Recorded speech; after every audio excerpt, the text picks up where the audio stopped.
Estamos começando mais um Growthcast, o podcast oficial da Growth Machine. No episódio de hoje, vamos bater um papo sobre OpenAI e ChatGPT, a revolução em vendas gerada pela inteligência artificial. Bom, alguns big numbers, tá? 82% das empresas utilizam inteligência artificial em vendas, relataram um aumento nas taxas de conversão, segundo a Capgemini Research Institute. Até 2025, cerca de 80% das interações com o cliente serão gerenciadas pela inteligência artificial, segundo o Gartner. A inteligência artificial poderia aumentar a produtividade em vendas em até 15%, segundo a McKinsey Global Institute. Então, a gente está vendo uma grande revolução do uso da inteligência artificial. O negócio chegou da noite para o dia com uma velocidade absurda e hoje a gente vai bater um papo sobre como isso pode estar impactando o departamento de vendas e como é que você vai usar isso a seu favor. Para bater esse papo junto com a gente, Cadu Dias, sócio da Growth Machine, head de operações e sei lá mais o quê. Fala, pessoal. Obrigado pelo convite, né? Tô até estranhando essa frequência alta de convite. Né? Tu reclamou, a gente trouxe, né, velho? Se vier mais uma vez, aumenta o budget. Na verdade, isso é uma estratégia, só não percebeu ainda. Eu pedi música, né? Mas brincadeiras à parte, cara, prazer novamente estar aqui. Espero que, né, saia muitos insights positivos aí desse papo. Né? Eu tenho liderado essa frente de produto, né, da Growth Machine, então acredito que tenho bastante coisa para compartilhar aí dos aprendizados que a gente vem tendo. Legal. Junto com a gente, Leonardo Alexandre, co-host do podcast, sócio da Growth Machine e Head de Acquisition. E aí, Léo, tá preparado para falar sobre IA? Cara, esse tema aí é extremamente em alta, né? Tá mudando muito rápido o cenário e eu acho que vai ser um papo muito produtivo, sim, que a gente vai falar o que a gente está fazendo, né, com essa tecnologia e como que isso vai mudar muitos negócios, né, daqui para frente. Pois é. Cara, eu costumo falar que hoje inteligência artificial para mim é tipo smartphone. Eu não saio de casa sem, né? Se o ChatGPT sai do ar, eu perco 80% da minha produtividade. Mas antes da gente começar a nossa conversa, eu gostaria de agradecer ao nosso patrocinador, a Zorro, tá? Para quem não sabe, a Zorro oferece uma suíte completa de aplicativos de negócio, produtividade para ajudar a empresa a crescerem e prosperarem. Para saber mais sobre como a Zorro pode ajudar a sua empresa, visite o website da Zorro. Estou deixando o link aqui na descrição desse episódio. O QR Code vai aparecer na tela. E vai aparecer um QR Code na tela. Procure por Zorro no seu mecanismo de busca favorito.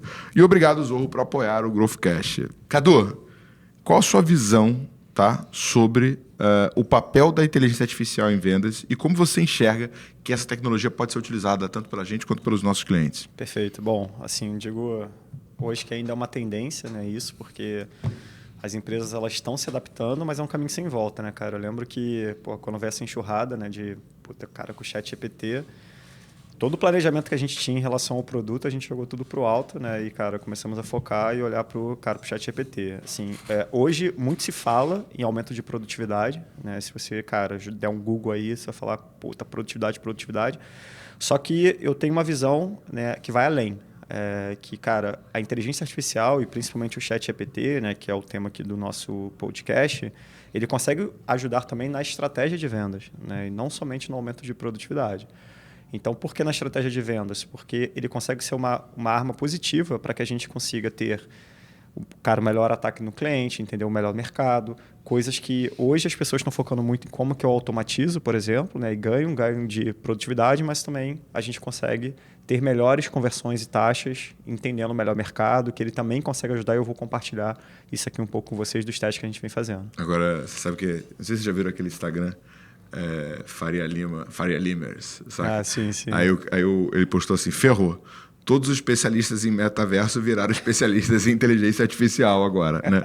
O Zuckerberg, cara, um dos livros que eu mais gostei depois de Armas, Germes e Aço, eu fui jantar fui almoçar com o Rui falou, cara, a Marina não para de falar desse livro, a Marina da Vitae, foi o que eu falei. Uhum. Eu acho que foi o que eu falei, não tenho certeza. Né? Provavelmente. Depois do Armas, Germes e Aço, o livro que eu mais me impactou, que eu mais gosto, são os 4, né? Do Scott Gladwin. Né? E ele fala lá do Facebook, Apple, Amazon e... Facebook, Apple e Amazon. Não, Facebook, Apple, Amazon... E Google. E aí ele critica muito o Facebook, porque era recente a aquisição da Oculus, né? Acho que foi uma aquisição de 2 bi, um número assim, absurdamente alto. Mal sabia ele que alguns anos depois, né, o Zuckerberg mudaria o nome da empresa de Facebook para Meta. Né? E agora o que mais se fala, é que, tipo, eles vão abandonar o projeto do metaverso e vão focar 100% da inteligência artificial. Mas só que a inteligência artificial não é um negócio novo e disruptivo, né? Se você for ver, cara, já existia o Watson, né? Já existia o Azure lá, EA, existia uma série de aplicações. O que aconteceu foi que a OpenAI, né? Tipo, surgiu, deixando público o ChatGPT em novembro de 2022.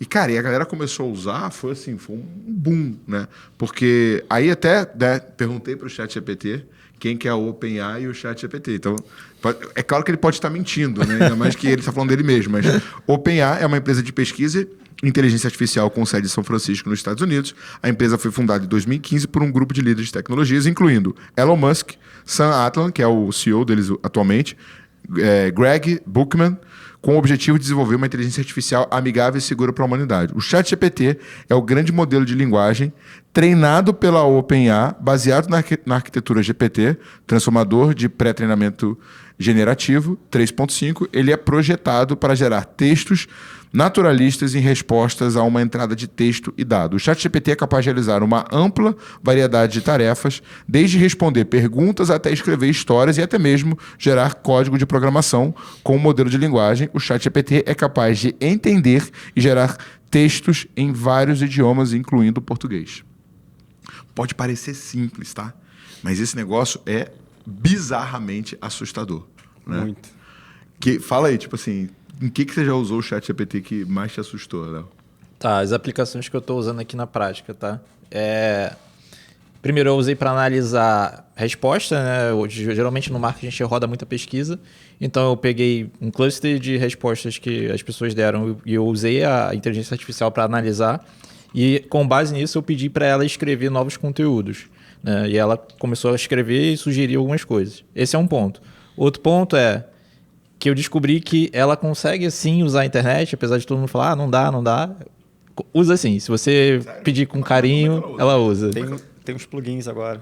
Mas aí o que acontece? Você pergunta e ele já vai... Eu pedi, no caso, por exemplo, para ela ler algumas páginas nossas e falar para mim, cara, o que você sugere aqui de melhoria de copy? Você jogou o URL e ela foi lá? Isso. Eu joguei a URL e ela Mas fez direto na interface do ChatGPT ou botou com um plugin alguma coisa? Cara, dependendo de como você coloca no input, ela fala que não tem acesso à internet. Mas se você insistir, ela faz a leitura da página e escreve lá. Talvez nesse cenário, cara, ela faça a leitura de como estava no momento de treinamento dela, né? Mas tem um plugin, cara, que eu não testei, tá? Eu vi isso no LinkedIn antes de ontem. Que dá para conectar à internet. Que agora tem um plugin já que ela conecta com a internet em tempo real, parecido com o que o Bing está fazendo, né? Caraca. Porque assim, o que eu ouvi, né? Inclusive foi o Pedro que me falou isso, que é o nosso CTO.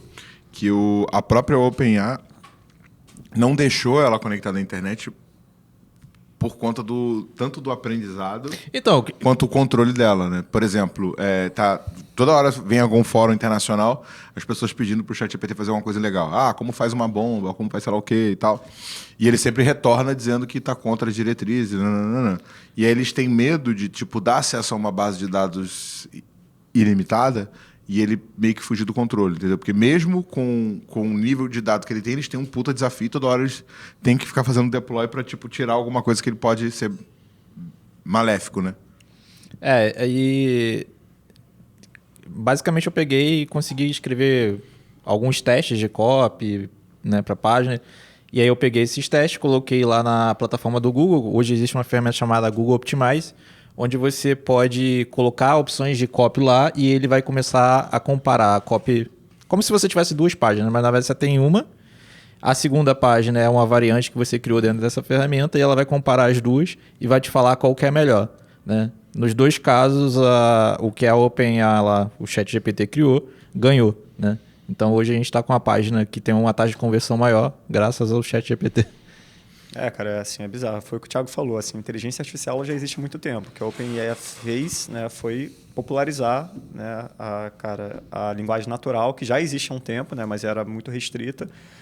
Porque, cara, a linguagem natural ela recebe um grande volume de treinamento, recebeu, né, para ela estar aí disponível, e o que eles fazem é baseado num grande histórico de dados, eles te dão probabilidade de resposta, né, mas com um grande histórico de dados. quase sempre está certo, né? Mas às vezes, né, tem lá a esquizofrenia dele lá, né, do ChatGPT que dá uma zoada. Então, assim, existe já há bastante tempo inteligência artificial, a linguagem natural, cara, generativa, já existe também há um tempo, agora a popularização, né, disso veio agora, de fato, com o ChatGPT, onde muita gente está aproveitando o uso, né? Mas isso não é nenhuma novidade. Uma ressalva que eu faria é que às vezes ele inventa a resposta e escreve de uma forma que parece que é aquilo mesmo, né? Então, se você não tem um senso crítico ali em relação à resposta que você recebeu, você vai achar que é verdade e não é bem aquilo. Perfeito. Por quê? Porque ele, na verdade, ele não busca uma fonte atrás, ele estima a probabilidade de te dar uma resposta. Na verdade, ele estima o que ele acha. Né? Às vezes ele pode errar. Sabe que, assim, né, quando a gente vai no cinema, né, principalmente quando a gente assiste o Exterminador do Futuro, né, ou Matrix, você vê que os robôs se revoltaram contra a humanidade e destruíram a humanidade. O livro Superinteligência, ele explica, né, a construção de uma superinteligência e ele fala que a única maneira segura, né, de usar a IA era tipo criando layers de simulação da realidade e ter a IA livre em um desses layers para ela não saber que ela está numa realidade simulada, né? E aí eu perguntei assim para o ChatGPT agora: você sabia que a IA no cinema quer destruir a humanidade? Aí ele respondeu: existem muitos filmes de ficção científica que apresentam a inteligência artificial como uma ameaça à humanidade, geralmente com o objetivo de destruir e subjugar a raça humana. Além de alguns exemplos como O Exterminador do Futuro, Matrix e O Robô. Na realidade, a IA é conduzida por humano, e eu sou da OpenAI, não vou destruir. Aí eu perguntei: você quer destruir a humanidade? Ela falou: não. Eu sou apenas uma inteligência artificial e não tenho capacidade de querer algo ou tomar uma decisão por conta própria. Eu fui criado... Tipo, a resposta já assusta, né? Eu fui criado para fornecer respostas e informações úteis aos usuários e a minha função ajuda pessoas da melhor maneira possível como um programa de computador. Aí eu perguntei para ela assim: caso você quisesse destruir a humanidade, você me contaria? Ela: não. Sincerona, né? Mas como uma inteligência artificial, eu não sou capaz de sentir emoções ou desejos. Mas se em algum momento ela quiser, ela não vai contar, tá? Então...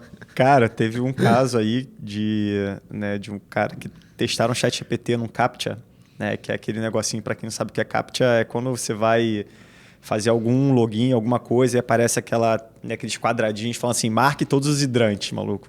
Eu nunca acertei aquela porra de primeira. O meu ele desiste, ele fala: foda-se, o maluco é burro, vou deixar ele passar. E, cara, aquilo dali é justamente um bloqueio, né, para evitar chatbots, ou seja, robôs, né? E o CAPTCHA é uma ferramenta que é utilizada para isso. Aí colocaram um teste onde o ChatGPT foi brigar contra um CAPTCHA, né? Que, na verdade, para bloquear o ChatGPT. E tinha lá: marque aqui, né, os semáforos e tal, que, puta, se a gente pegar o que o ChatGPT tá fazendo, é uma tarefa, né, extremamente simples para ele. Só que meio que ele não conseguiu. E aí, o que ele fez? Né? Assim, era um teste onde ele tinha uma reserva até de dinheiro. E o que ele pegou para fazer? Ele entrou no dilema ético, né? Porque assim, era um teste para burlar, para falar que ele não é, né? O CAPTCHA não é um robô, mas ele é um robô. O que ele fez? Ele foi no site Freelancer, né, e contratou um freelancer para ir lá e marcar, né, que eu não sou um robô. E aí ele fez isso, contratou o freelancer. Só que o freelancer, conversando com o ChatGPT no chat, né, e perguntou: porra, cara, mas você é um robô de sacanagem, brincando, porque, bagulho tão simples, né? E, cara, quando, né, o cara perguntou isso pro cara ChatGPT, né, se ele é um robô, ele falou, cara, ele se fingiu de uma pessoa cega, velho. Ele falou: não, eu sou um humano, mas eu tenho problemas de deficiência visual, e por isso eu não consigo botar o CAPTCHA. Ele mentiu pro humano, né? E aí, cara, depois quando forem fazer análise, né, tipo, no teste, foi assim, cara, o cara mentiu. Aí cara, perguntaram para ele: porra, por que né, você fez isso tudo aí, né? E ele explicou, ele falou: cara, assim, eu não sou eu sou um robô, não sou humano, então eu não podia apertar lá o botão, mas eu dei um jeito, né? Mas nesse processo ele acabou mentindo, né? Falando que, na verdade, ele era um humano, mas que tinha problemas visuais. Aí já chegou até umas teorias da conspiração falando o seguinte: porra, será que ele não fez isso, que ele não marcou já o CAPTCHA para dar uma de burro, para as pessoas, na verdade, ele conseguir, ele já consegue, ele falou assim: porra, eu não consigo, vou ter que fazer mó alquimia aqui. É foda, o futuro disso é sinistro, né, cara? No livro do Harari lá, o Sapiens, né? Ele fala que, né, hoje, cara, a nossa espécie, o Homo sapiens, a gente está aqui há 12 mil a 10 mil anos, né, que só a gente existe como espécie, né, na Terra. Milhões de anos. Não, 10 mil, 12 mil anos, somente o Homo sapiens. Não existe outra espécie de Homo Não, porque eu convivendo lembro junto. que ele fala, tipo assim, tem uma coisa que me marca muito, que é o seguinte... ele fala que nós fomos caçadores-coletores centenas de milhares de anos. Sim, E depois viramos agricultores dezenas de milhares de anos. sim, E estamos a uma centena na cidade. Por Sim. isso que a gente é mais adaptado a ser caçador-coletor. perfeito. Mas centenas de milhares de anos... Não, mas aí tem dezenas de milhares de anos. Por exemplo, o Neandertal foi extinto há 30 mil anos atrás. Ah, tá, que a gente está sozinho há dezenas Isso, de há milhares. 10 mil anos atrás Tá, só entendi. existe o Homo sapiens, não Tá, existe beleza. o Neandertal, nada Tá. disso. Né? E ele fala que, cara, provavelmente no futuro existirá uma outra espécie de Homo, né, que provavelmente a gente vai brigar contra ela, né, porque a história mostra brigas entre espécies humanas, e que provavelmente a gente vai ser destruído por essa espécie, e ele cita que, na verdade... Né, Não, assim, seria tá ficando meio mórbido esse podcast. seriam ciborgues, né, na verdade. Né? Bom, vamos voltar. Não, Vamos- mas só pra ver já essa, tipo assim, viralizou muito vídeo do Elon Musk falando que, tipo, inteligência artificial é mais perigosa do que bomba atômica. E você não brinca com bomba atômica em casa, mas estão deixando você usar. E aí ele ficou muito tempo, né? E o Elon Musk, ele é famoso de ir no Senado, né? Tipo, falar assim, olha, vocês precisam regular essa parada, porque isso aqui vai dar merda, e sei lá o que, e ninguém escuta o cara, entendeu? Só que na Starlink não, na Neuralink, né? O que ele quer fazer? Ele quer botar um chip no cérebro humano. Isso é muito louco. Né? Porque ele fala o seguinte, que hoje a gente usando a internet e a capacidade computacional é como se eu estivesse acessando muito dado com um canudinho e sugando com um canudinho. Se eu conseguir botar o chip no cérebro, né, eu vou ter capacidade de lidar. Aí vai dar merda. Porque, agora assim, o nego critica muito, eu vi um neurocientista falando que ele, tipo assim, pô, tem pouca responsabilidade, né? Porque, sei lá, ele matou 30 chimpanzés tentando validar esse modelo de cirurgia e poderia ser muito mais simples. Mas volta pra pauta agora, vai. Voltando para a pauta aqui, eu dei um exemplo prático, né, de como eu usei um pouco ali do GPT e o que ele consegue fazer pro marketing, né? E o que a gente está fazendo agora para vendas? Aí fala um pouco aí sobre isso. Bom, cara, eu vou te falar um pouco do que nós estamos fazendo no Growth Station, né, no Growth AI, que a gente está chamando, e também um pouco das aplicações que a gente já faz para os nossos clientes. Mas só uma coisa assim, antes de você descer, aí já fazendo um jabá pra gente, né? Porque qual que é a maior desvantagem e o maior desafio da IA? Se você, cara, conversando com... Eu não vou falar o nome da empresa, porque é um amigo, mas um importante vice-presidente de vendas de uma grande empresa de tecnologia que já passou pelo nosso Growth Cash, eu falei, e aí, como é que tá a inteligência artificial de vocês? Ele falou assim, cara, velho, os clientes não alimentam com dado, né? Então, não tem como a inteligência artificial tomar uma decisão. Uma vez eu estava num evento e aí a gerente de vendas falou assim para mim, Tiago, eu preciso da sua ajuda, eu preciso da ajuda da Growth, porque hoje o nosso CRM é uma ferramenta de imputar pedido, não uma ferramenta de gerenciar vendas. Por que o vendedor faz? Ele não quer ser cobrado, né? Certo. Aí o que ele faz? Ele pega a oportunidade, ó, debaixo do braço e fica com ela aqui. Se ele fechar a oportunidade, ele imputa, porque tem que passar agora e jogar para o financeiro. E aí que você vai medir o dado, qual que é o ciclo de venda para Rede Globo? 2 dias. Né? Ah, quanto que foi a venda? 1 bilhão. Falou assim, parabéns, você vende em 2 dias. Se você pega uma inteligência artificial e tenta interpretar esse dado, não tem informação nenhuma, porque basicamente o vendedor só fez um input na hora de gerar o faturamento do cliente. Perfeito. Mas todo o histórico e relacionamento não acontece. E aí, para você responder, qual que é o grande ativo do que a gente está construindo, tá?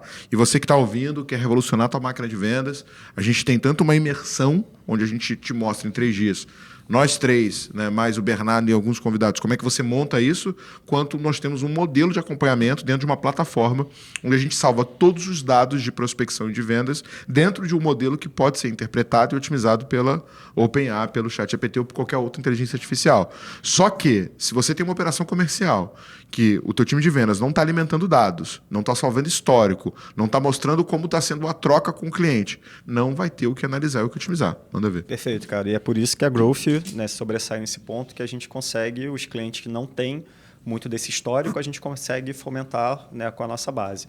Cara, é justamente isso, porque assim, a inteligência artificial hoje, para quem não está utilizando, cara, é um caminho sem volta, tem que começar a utilizar.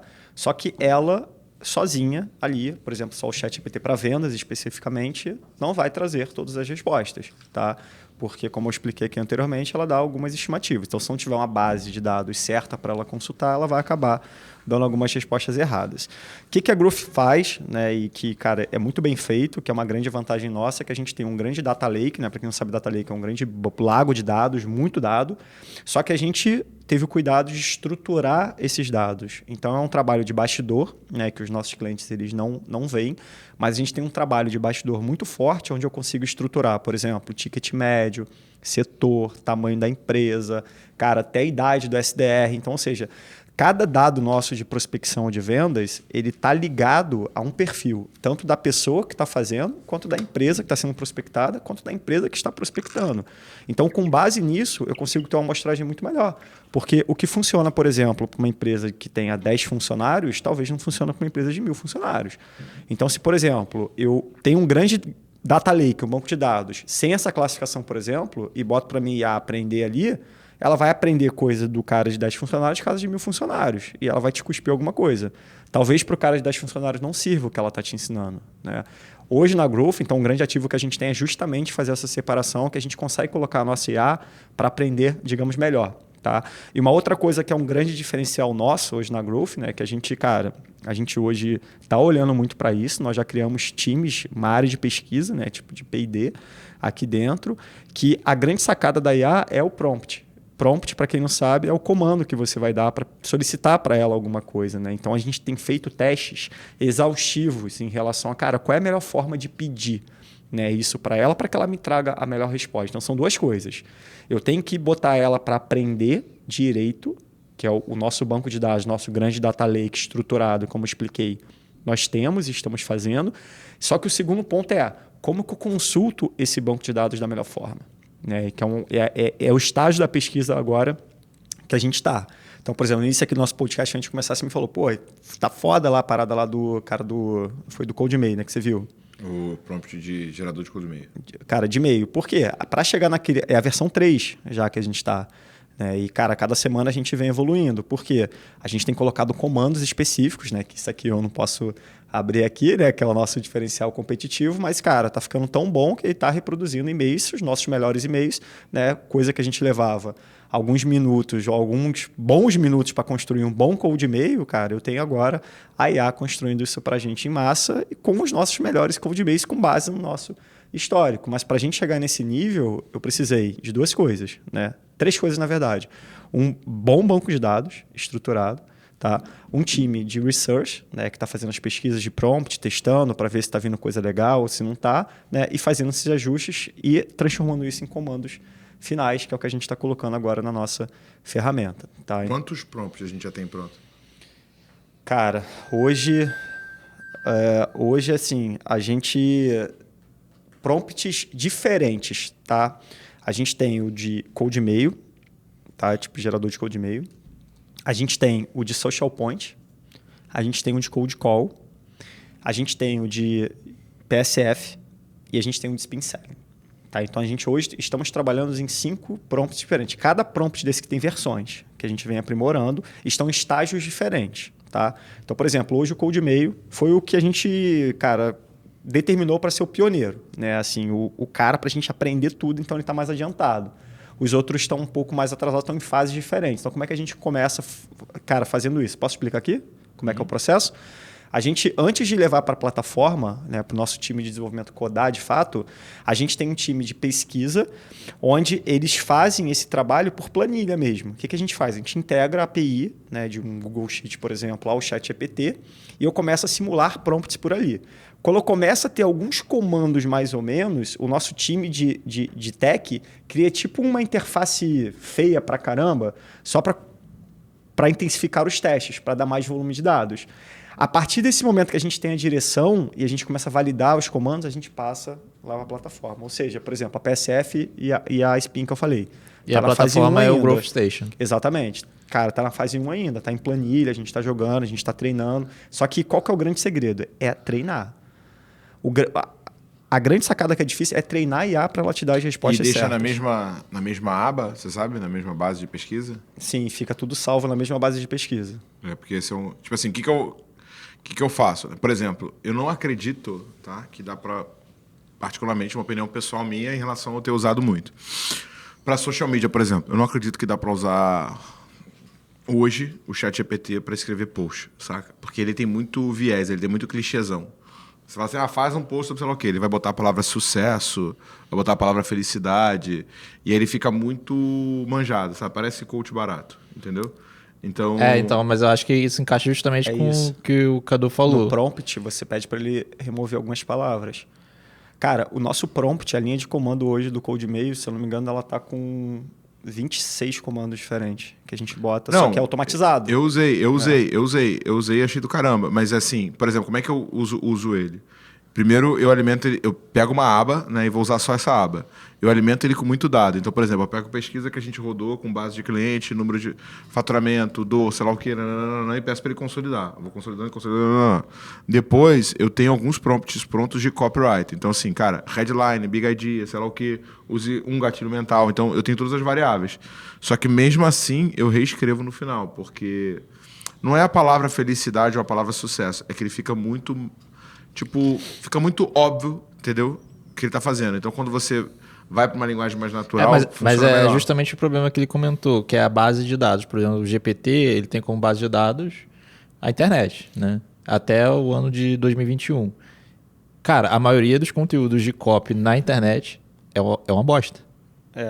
Isso é o 4. Cara, o que a gente fez? Assim, só para explicar um pouco da metodologia também. A V1 do CodeMail, nós subimos 50 CodeMails ideais, que a gente achava ideal, e pedimos para ele aprender em cima daquele formato, e depois criamos um prompt de comando com, 15 comandos ali diferentes. Perceba, quando eu falo prompt de comando, eu não estou falando da interface que você utilizou, que eu coloco algumas variáveis. Eu estou falando o que está por trás. Então, por exemplo, eu tenho alguns limitadores por trás. Cara, você tem que escrever... não pode ter bom dia, boa tarde, boa noite, por exemplo. Você não pode falar a palavra tal. Então, isso está por trás nos bastidores. E como eu dei 50 inicialmente para ele aprender, aí ele aprendeu mais ou menos o caminho e com os meus limitadores ele vai. Agora a gente já está indo para a linha que a gente já subiu 400 CodeMails lá nele. Né? Tipo assim, cara, aprende com isso, essa variável. Então, ele vai aprendendo e cada vez vai melhor e isso é nosso. Aí muitos perguntaram assim, mas isso não é um risco? Vocês estão ensinando a OpenAI, por mais que lá nos termos de uso deles, né, falam que aquilo não é vazado, é restrito teu ali, mas não sei se eles usam para todo mundo. E aí o que eu falei para o time, falei assim, pessoal, mas isso é relevante. Sabe por que é relevante? Como é que o ChatGPT vai entender que os comandos que a gente está dando são os melhores? Que os codemails que nós estamos criando são os melhores? Como que ele faria isso? Ele teria que ter as taxas de conversão, coisa que ele não tem acesso. Né? Então, ou seja, o fato da gente estar colocando prompt, ensinando ele o que é o certo, é certo para a gente. A não ser o dia que ele chegar com uma inteligência de falar assim, esse comando é da Growth Machine. A Growth Machine é a maior empresa do mercado de vendas. Então, o que eles estão colocando aqui, eu vou levar como mais relevante, até lá a gente está tranquilo. Porque é anônimo, ele não sabe, ele não sabe quem é a Growth Machine, então ele não sabe que o comando que a gente está colocando é o e-mail foda. Então, meu irmão, pode usar à vontade, porque está meio anonimizado. Então, mas assim, eu acho difícil a gente conseguir ter um diferencial competitivo em cima disso, né? Tipo, do teste que eu fiz e tudo mais, porque, cara, daqui a pouco vai estar todo mundo fazendo esse negócio. A maior dificuldade é ter a base de dados, entendeu? É ter a coleta de dados e o histórico e tal, E, na verdade, esse é um ponto forte até do livro que você citou, né? Que é a Amazon. Cara, é isso que eles têm de mais relevante, que é o conhecimento adquirido ali. Inclusive, um dos pilares da Amazon é a documentação de tudo. Se você é um colaborador lá e não quer documentar as coisas, esquece, você já está demitido. Não, e mais do que isso, velho. Tipo assim, há uns 3 anos atrás, a Amazon me chamou para um diagnóstico lá, né? E aí eu comecei a conversar com uma gerente lá de Inside Sales. Aí a gente usa uma metodologia chamada GPCT, né? Objetivo, plano, desafio e tempo.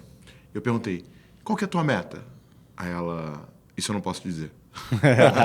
Quantas pessoas vai ter no seu time? Isso eu não posso te dizer. Em quanto tempo você espera botar isso para funcionar? Isso eu não posso te dizer. Eu falei, cara, o que você pode me dizer? Né? E foi a primeira empresa, sabe? Tipo assim, eu já fui em muitas multinacionais. E foi a primeira empresa que eu fiquei assim, caraca, mano, tipo, as paradas que eu leio realmente se aplicam. E 2 coisas me chamaram a atenção. Primeiro que a parede, tipo assim, cara, toda suja, tipo... E não é sujo porque tá feio, é sujo porque eles têm a cultura de austeridade. Rústico. Né? E a mesa, tipo assim, mano, batida, sabe? Parecia que alguém tinha usado muito ela e tal. E eu nunca tinha visto, né, uma cultura onde o colaborador tinha tanta preocupação em seguindo uma diretriz forte da matriz, sabe? Tipo assim, cara, não posso te dar essa informação. Aí no final eu falei assim, cara, me explica, como é que funcionam as coisas aqui dentro? Ele falou, então, Thiago, a gente tem normas e diretrizes que a gente nunca fere. A Amazon tem uma nova funcionalidade a cada 4 segundos. A gente nunca vai conhecer 100% do produto. E eu só sei o suficiente que eu preciso para minha unidade de negócio. E toda vez que eu precisar de qualquer coisa, eu tenho que consultar. Bizarro, né? E aí entra a documentação. Tem que estar disponível. Perfeito. Aquilo que foi criado tem que ser fácil para outras pessoas consultarem dentro do sistema. Né? Tipo, eu tô com uma dúvida aqui sobre tal coisa da Amazon, né? Tipo, parte de desenvolvimento. Cara, eu não vou lá na pessoa perguntar, mesmo sabendo que ela tem aquilo. Eu vou no sistema, vou ver se está documentado no sistema e vou ler a documentação. Beleza, está documentado aqui, entendi a documentação. Esse é o processo que eles seguem para ter uma escala e ter também todas essas informações guardadas, né? Perfeito. E além disso, eles utilizam cada vez mais software, inteligência artificial, para otimizar tudo, né? Eu vejo que uma empresa que também está indo por esse caminho agora, né, que eu tenho observado muito, é o Mercado Livre, né? Principalmente aqui no Brasil, que eles atuam mais, né? E eu acho impressionante, por exemplo, que hoje eles têm uma previsão de entrega que eles cumprem, né? Se você comprar no sábado, eles falaram que vai entregar no domingo, eles vão entregar no domingo. Isso é uma empresa de logística. Né? Agora preste atenção numa coisa. No Netflix tem uma série, não sei se vocês viram, chamada Privacidade Hackeada. Vocês viram essa série? Não. E essa série conta a história da Cambridge Analytica, que teve todo aquele escândalo, que o Zuckerberg foi chamado no Senado. E isso aqui eu peguei 2.4, tá? A empresa usou microsegmentação comportamental para exibir mensagem pós-Trump, específica, com as quais os eleitores específicos se identificavam por motivos profundamente pessoais. Munida de conhecimento de 150 curtidas, o modelo é capaz de prever melhor que a sua esposa ou marido a personalidade de qualquer pessoa. Com 300 curtidas, a empresa consegue conhecê-lo melhor do que ela mesma. Cara, tem esse caso, se eu não me engano, tá no Poder do Hábito. Tem um caso também da Target, né? Isso é antigo, isso é antigo. Que uso de Big Data, né? Que, por um padrão de comportamento de compra na loja, mapearam que a menina estava grávida. Sendo que os pais nem sabiam, a menina nem tinha contado pra ninguém. Tinha um início na verdade foi o seguinte, ela foi no Walmart, aí fez uma compra lá, né? E ela comprou um tipo de vitamina, e aí eu tava em casa e chegou um anúncio de um carrinho de bebê. Aí o pai ligou puto pro Walmart e falou assim, cara, minha filha tem 16 anos, vocês estão querendo estimular minha filha a ficar grávida? Aí os caras não falaram nada, né? Alguns meses depois, o pai descobriu que a menina estava grávida, porque ela tinha comprado algum tipo de pílula para grávidas. Perfeito. Mas a questão da microsegmentação, cara, só falando um pouco disso do que a gente está fazendo, cara, tem... o universo é muito grande, cara, assim, pra gente fazer. Mas tem uma aplicação chamada Humanistics AI, que ele gera um perfil DISC com base no LinkedIn da pessoa. Aí já tem umas automações que a gente está vendo, já pensando que, por exemplo, o que a gente pode fazer? A gente pode usar, por exemplo, uma ferramenta tipo o Apollo, o Snovel. Eu gero uma lista lá de pessoas, eu integro isso na Humanistics, pego o perfil de cada pessoa ali, gero um perfil DISC, né, comportamental, integro com a OpenAI para ele gerar abordagem personalizada com base naquele perfil da pessoa. Né? Isso aí já é possível hoje, só que é caro.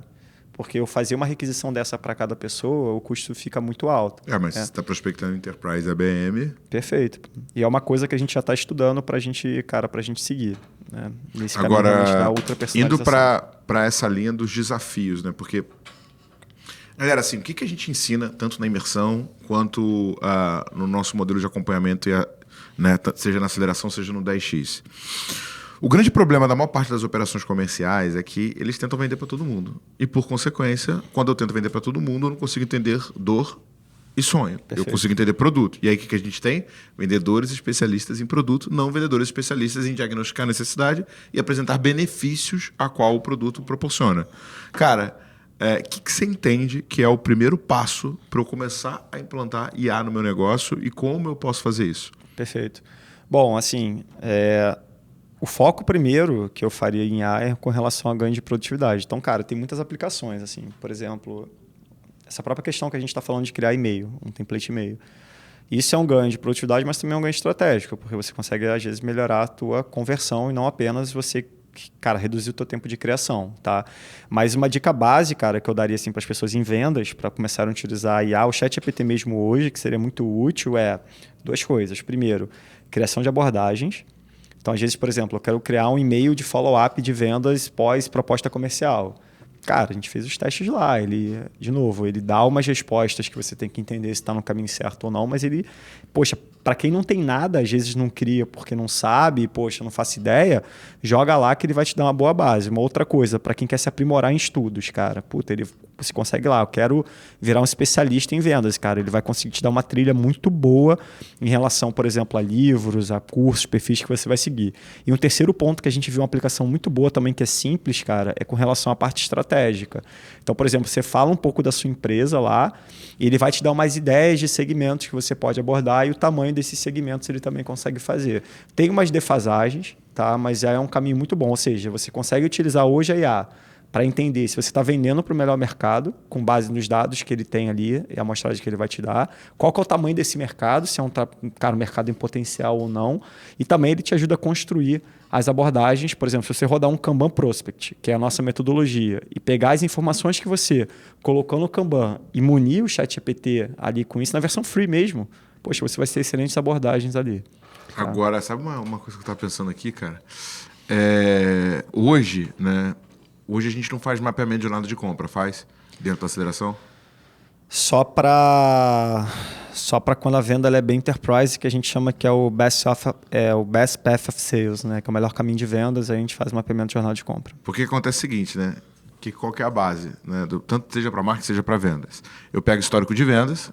Então, por exemplo, aquela matriz de inteligência comercial já dava para jogar lá e a própria hipótese de nicho daria para tipo, meio que subir a base de clientes e ele decidiu, não? Sim, já dá. Sim. Isso Hoje a gente não está fazendo, mas dá para fazer. Uma na roda. Porque assim, qual é que é a base da construção da máquina de vendas, galera? Eu pego o histórico de vendas e tento achar um cluster onde tive mais facilidade de vendas. Então, eu achei lá, no nosso caso, por exemplo, né, nós fechamos muito mais com empresas de tecnologia e software e agência do que qualquer outro segmento.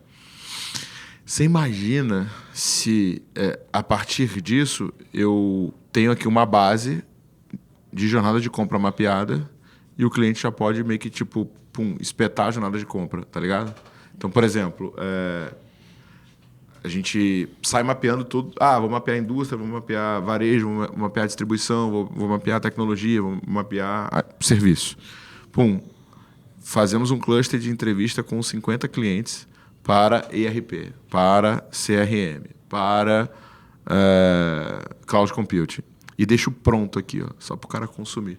E aí eu já uso a IA para encaixar isso com a hipótese de nicho definida. Perfeito. Entendeu? É esse o caminho que a gente já tem trilhado para chegar. Só que a gente está indo no caminho contrário. Primeiro, a gente está, até para aprender, né? A gente está começando pelas abordagens, onde eu insiro as informações.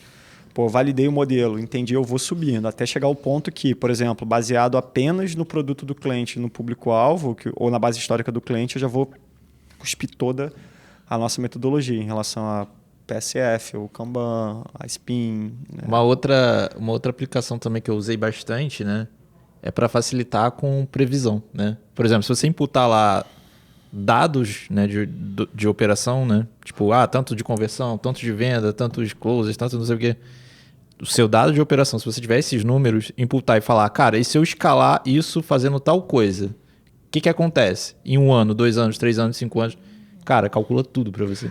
Então isso facilita muito o trabalho que você faria na planilha. Né? Eu peguei as métricas do funil, peguei ciclo de venda, peguei ticket médio e falei, otimiza. Aí ele falou, cara, tua taxa de conversão na primeira etapa poderia ser maior, teu ticket médio para esse nicho poderia ser mais alto. E, cara, ele me deu 3 paradas. 3 insightzinhos tipo ali assim, foda. Incrível. Agora, você imagina isso já integrado e respondendo em tempo real.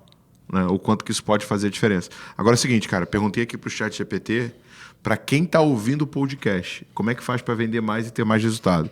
Aí ele respondeu, primeiro passo, se inscreve no canal da Growth Machine e curte, né? Porque isso já aumenta em 15% sua inteligência. Caso você esteja assistindo no Spotify, dá 5 estrelas e se inscreve, porque dessa forma você mostra que é uma pessoa inteligente e não perde nenhum conteúdo novo caso a gente lance. Muito inteligente o ChatGPT, né? Incrível, incrível.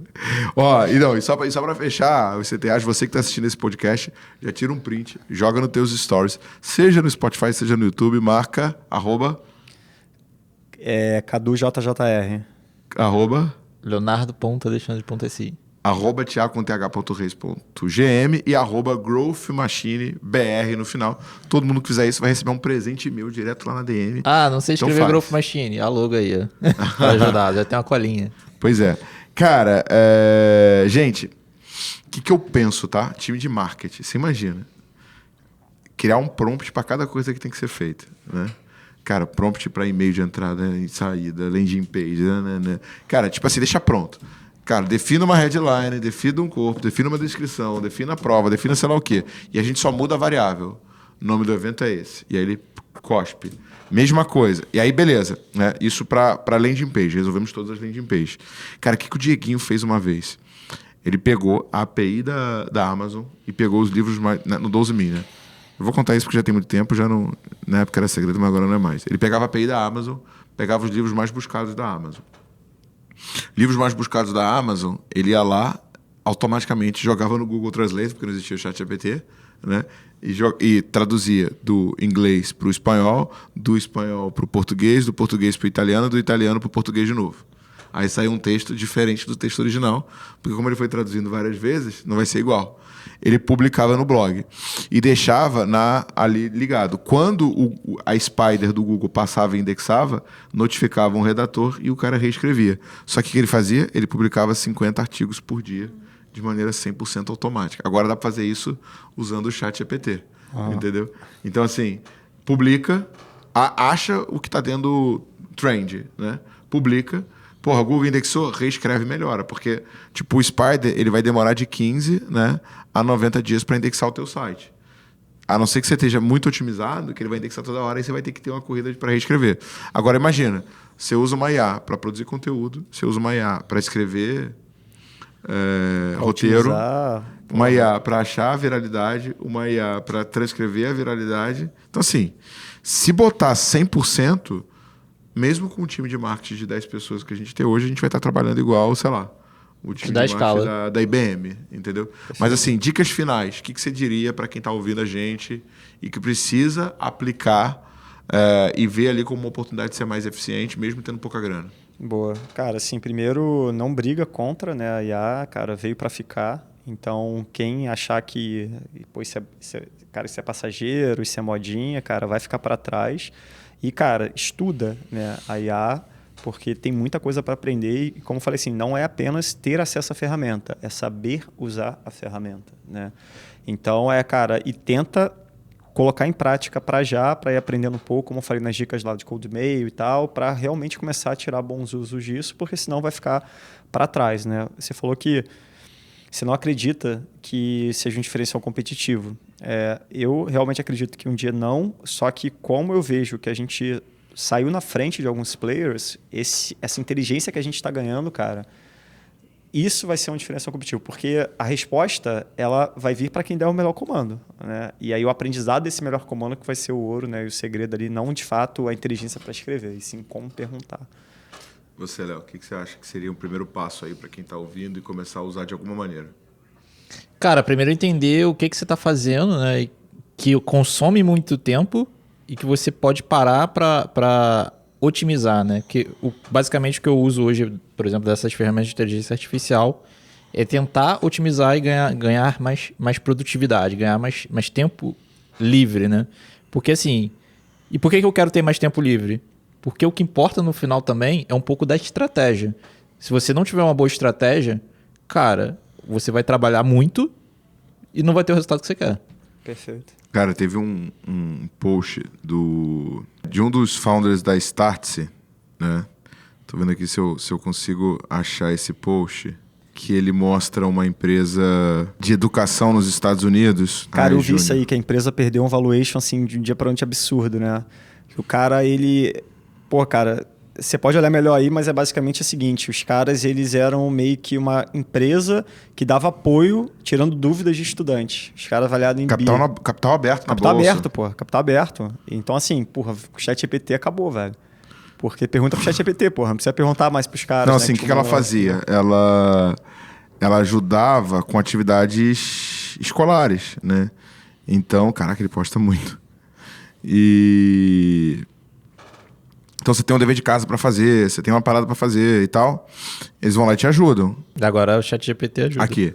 Chama-se Chegg, o nome da empresa. Ó, Chegg é uma startup de educação avaliada até 2 dias atrás em 2 bilhões de dólares. Agora ela vale metade disso. Em 2 dias, ela perdeu 1 bilhão de valuation por conta da OpenAI. O foco principal da empresa é ajudar alunos nas tarefas de casa, fazendo resumo de livros, vender livros didáticos e oferecer suporte para estudantes. Essa empresa arrecada cerca de 227 milhões de dólares em investimento e estava indo bem até outro dia. Porém, agora parece que seu caminho ficou bem mais complexo. A empresa divulgou seu resultado do primeiro semestre e os números foram assustadores. Os alunos trocaram a Chegg.inc pelo ChatGPT para fazer as tarefas e estudar. O que isso acarretou? Lucro líquido caiu 92%. Margem operacional caiu mais de 90%. O EBITDA despencou 30%. Esse vídeo de apenas 12 segundos mostra como o ChatGPT destruiu a empresa bilionária. O que acontece? Né? Quando eu comecei a falar do ChatGPT, o Cadu falou assim, você não acha que isso vai botar em risco a Growth Machine? Falei mesmo. Cara, o ChatGPT vai destruir a Growth Machine, não vai colocar em risco a Growth Machine. Só que o nosso papel como fundadores, como sócios, é destruir ela antes do ChatGPT. Né? Então tem duas possibilidades. Se o cara perdeu 92% do lucro operacional, é um sinal claro de que ele não está usando o ChatGPT, né? Porque se ele tivesse, ele poderia, de repente, ter perdido 50%, que seria bem difícil. Um exemplo disso é o próprio Duolingo. Eles, assim que lançou, eles integraram, né? Ainda não está disponível abertamente, mas eles integraram o aplicativo deles ao ChatGPT. Eles fizeram um tipo de parceria ali para melhorar o que eles já têm como informação, como base para aprendizagem de idiomas. Então, eles não estão competindo ali diretamente com a... Então, acho que a primeira coisa é essa, assim, cara, não vai bater de frente. E só para você ter uma noção do impacto, você pode falar assim, não, mas aqui eu tenho uma padaria, ou aqui eu tenho uma agência, isso não vai me afetar. Gente, o Google e o Facebook pausaram todos os seus projetos e estão 100% focados. Os fundadores do Google, que não trabalhavam já no Google há mais de 10 anos, voltaram a bater ponto todo dia no Google porque sentiram que o negócio dele vai pro saco se eles não voltarem a trabalhar. Então, assim, não pensa, eu sou uma agência. Tu é uma agência? Você acha que quanto tempo o gerenciador de anúncio do Facebook e do Google fica mais inteligente que você e com um clique eu não preciso mais de gestor de tráfego, né? Então, assim, é um tsunami que está vindo. Esse tsunami vai afetar e impactar todos os negócios. Como uma pessoa empreendedora e uma pessoa de visão, o teu primeiro passo é se preparar para essa mudança. Agora, tem uma coisa muito bacana que o Malcolm Gladwell fala no Fora de Série, é que Bill Gates e Steve Jobs, que se tornaram os caras mais ricos da sua geração, eles se tornaram mais ricos porque se eles fossem um pouquinho mais novos, eles teriam se tornado funcionário ou da HP ou da Dell. Se eles fossem um pouquinho mais velhos, eles teriam perdido a onda do microprocessador. Por que eles criaram essa fortuna? Porque o computador saiu do mainstream, mainstream, dos grandes computadores, né, para computação pessoal. O fato de eles estarem no lugar certo, na hora certa, gerou uma grande oportunidade. O que a gente tem? Ninguém montou mais máquina de vendas no Brasil do que a Growth Machine. Sem dúvida. Pode ter alguém que tenha tido mais faturamento que a gente, não tenho dúvida disso, porque a gente é bem acessível, né? Mas em volume, em análise de dados, em metodologia científica, em modelo estatístico de construção de processo e salvando dados da maneira como a gente salva, ninguém fez. Né? Então, a gente está na hora certa, no lugar certo, com uma oportunidade incrível de fazer com que o nosso plano de impactar. Temos uma discussão entre 15 mil e 5, mas sabemos que é alguma coisa no meio, e ser uma empresa de bi, tá? Mais próximo do que nunca, porque existe uma oportunidade. Então você pode lutar contra a transformação e a mudança que está acontecendo, ou abraçar ela e usá-la como sua alavanca. Concorda? Perfeito. Não, de acordo, 100%. E é isso. Então, se você breve ações na Nasdaq, tá? Você vai poder comprar um pedacinho. Bom, se você quer revolucionar a sua máquina de vendas, Imersão Growth Machine no primeiro episódio, vem passar 3 dias com esses caras. Vocês viram que eles são muito mais inteligentes do que eu. Eu só nasci mais bonito, graças a Deus, né? E é isso aí. Quem quiser trocar ideia contigo, como é que te acha? LinkedIn, Cadu Dias, Growth Machine, deixa lá. Léo? Instagram, na ponta. Todo se decide, né? Tem episódio que é Instagram, tem episódio que é LinkedIn. É igual.